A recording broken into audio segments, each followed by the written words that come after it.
वबरकातुहू।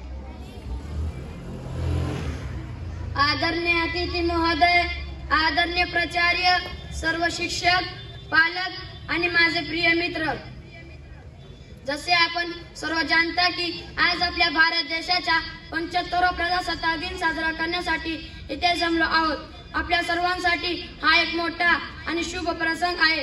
आपण एकमेकांचे अभिनंदन केले पाहिजे आणि आपल्या राष्ट्राच्या विकासासाठी आणि समृद्धीसाठी देवाकडे प्रार्थना केली पाहिजे।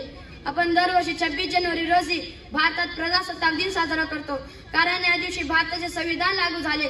26 जानेवारी 1950 रोजी भारतीय राज्यघटना लागू झाल्यामुळे आपण 1950 पासून 26 जानेवारी 1950 रोजी भारतीय प्रजासत्ताक दिन साजरा करत आहोत। प्रजासत्ताक म्हणजे देशात राहणाऱ्या लोकांच्या सर्वोच्च शक्ती आणि देशाला योग्य दिशेने नेण्यासाठी राजकीय नेते म्हणून त्याचे प्रतिनिधी निवडण्याचा अधिकार फक्त जनतेला आहे। म्हणून भारत हा एक प्रजासत्ताक देश आहे, जे जनता आपला नेता निवडतो। भारताला 15 ऑगस्ट 1947 रोजी ब्रिटिश राजवटीपासून स्वातंत्र्य मिळाले, जो आपण स्वातंत्र्य दिन म्हणून साजरा करतो।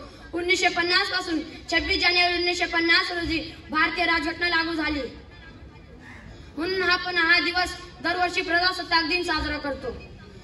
भारत एक लोकशाही देश आहे। इथे राज करण्यासाठी कोणीही राजा किंवा राणी नाही।